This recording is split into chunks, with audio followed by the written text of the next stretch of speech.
You are nestled in a grand lakeside villa, deep within the Swiss Alps. Outside, a perpetual storm rages. The summer of 1816, a bleak, unnatural shadow. Rain lashes the windows, thunder cracks, and the air crackles with an unsettling energy. It is a world gripped by an ancient primal fear, as if the very elements conspire against humanity. But this isn't just a tale of a freak storm. This is the birthplace of a monster, born not of folklore, but of a young woman's audacious imagination and the era's terrifying scientific breakthroughs. What darkness truly stirred that night, giving rise to a creature that would haunt our collective nightmares for centuries? For generations, the story of Frankenstein has been simplified into a caricature, a green-skinned brute, lumbering and mindless, brought to life by a mad scientist. This image, however, is a mere whisper compared to the profound, freaky, and deeply disturbing truth woven into Mary Shelley's original masterpiece. You are about to uncover the dark origins, the hidden scientific inspirations, and the chilling philosophical questions that make Frankenstein far more than a simple horror story. Why does this ancient tale continue to provoke such unease in our modern world? Imagine the scene. It is the year without a summer, 1816. A massive volcanic eruption of Mount Tambora in Indonesia the previous year had spewed so much ash into the atmosphere that it literally blocked the sun, plunging Europe into an unseasonable chill and perpetual gloom. Crops failed, famine loomed. It was an apocalyptic backdrop, ripe for unsettling tales. Cousin Mary Godwin, along with her future husband Percy Bysshe Shelley and the infamous Lord Byron, found themselves confined indoors at Villa Diodati near Lake Geneva. To pass the time, Byron proposed a ghost story contest. He challenged each person to write the most terrifying tale they could conceive. What kind of mind could conjure such a potent horror from a dreary summer afternoon? Mary Shelley, a mere teenager of 19, was still wrestling with profound personal loss. She had already experienced the death of her own infant daughter, and her mother, the pioneering feminist Mary Wollstonecraft, had died shortly after her birth. These deeply personal tragedies, the cycles of life and death, creation and abandonment, undoubtedly fueled the depths of her literary genius. But her genius was not born in a vacuum. It was forged in the crucible of real, terrifying scientific advancements. Did you know the inspiration for Victor Frankenstein's reanimation experiments came from actual scientific pursuits of the late 18th and early 19th centuries? This wasn't pure fantasy.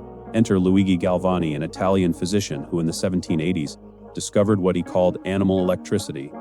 He famously made dissected frog legs twitch and convulse by applying an electric current, leading him to believe that nerves and muscles contained an inherent electrical fluid. Then came his nephew, Giovanni Aldini, who took Galvanism to even more macabre extremes. He conducted public demonstrations, using powerful electric currents to reanimate the corpses of recently executed criminals. Imagine the horrified gasps of the onlookers as Aldini applied electrodes to the bodies, causing limbs to flail, eyes to open, and faces to contort. These were not mere parlor tricks. They were attempts to bridge the gap between life and death, to harness the very spark of existence. Could these experiments, witnessing dead flesh respond to an invisible force, have directly inspired Shelley's vision of a creature jolted into life?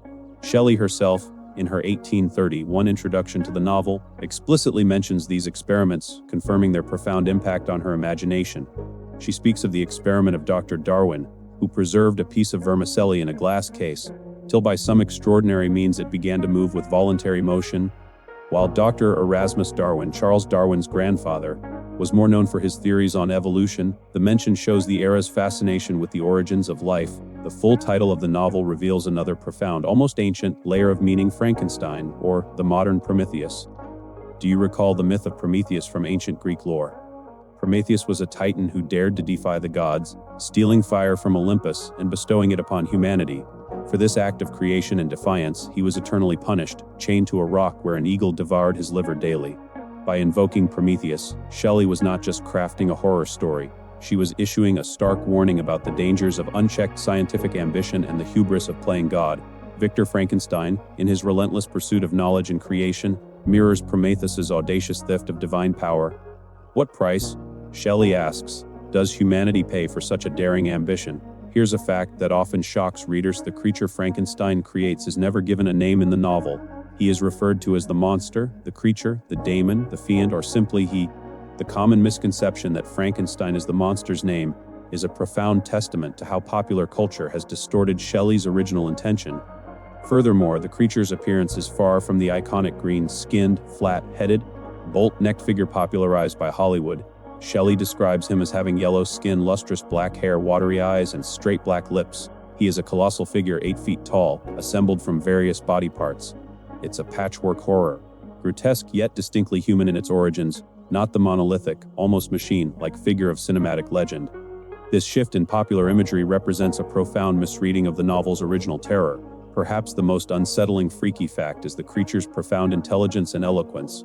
Unlike the grunting, inarticulate monster of film, Shelley's creation is highly articulate, capable of complex thought, and deeply philosophical. He learns language by observing a family through a crack in a wall, even reading books like Volney's Ruins of Empires, Milton's Paradise Lost, and Goethe's The Sorrows of Young Werther.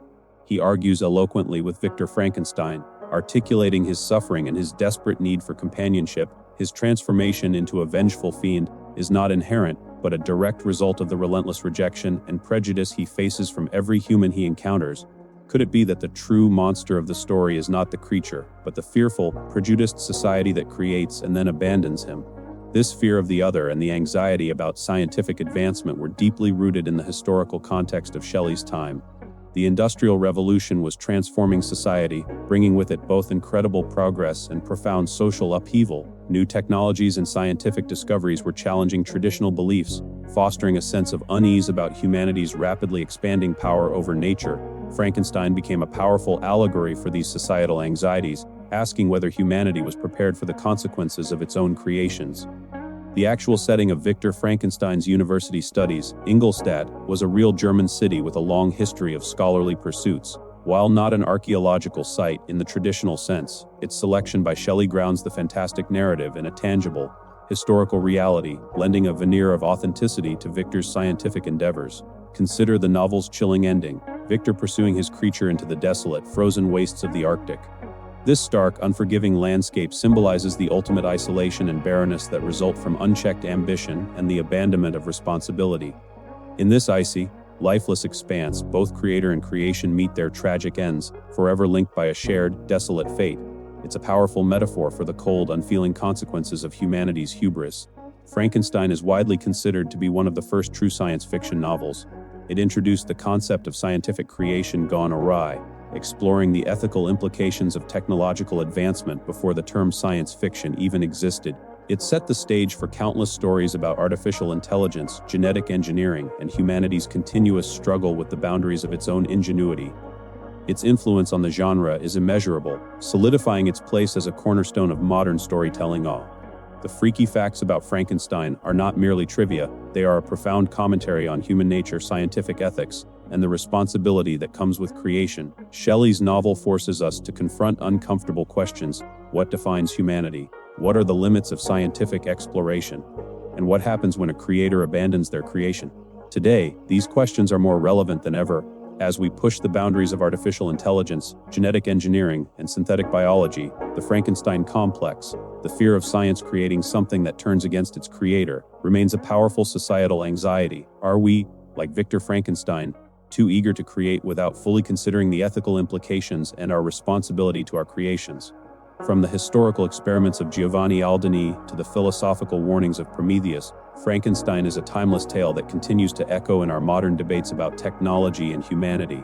The storm that raged in 1816 may have passed, but the ethical tempest unleashed by a young woman's dream continues to swirl, forcing us to constantly re-examine what it truly means to play God.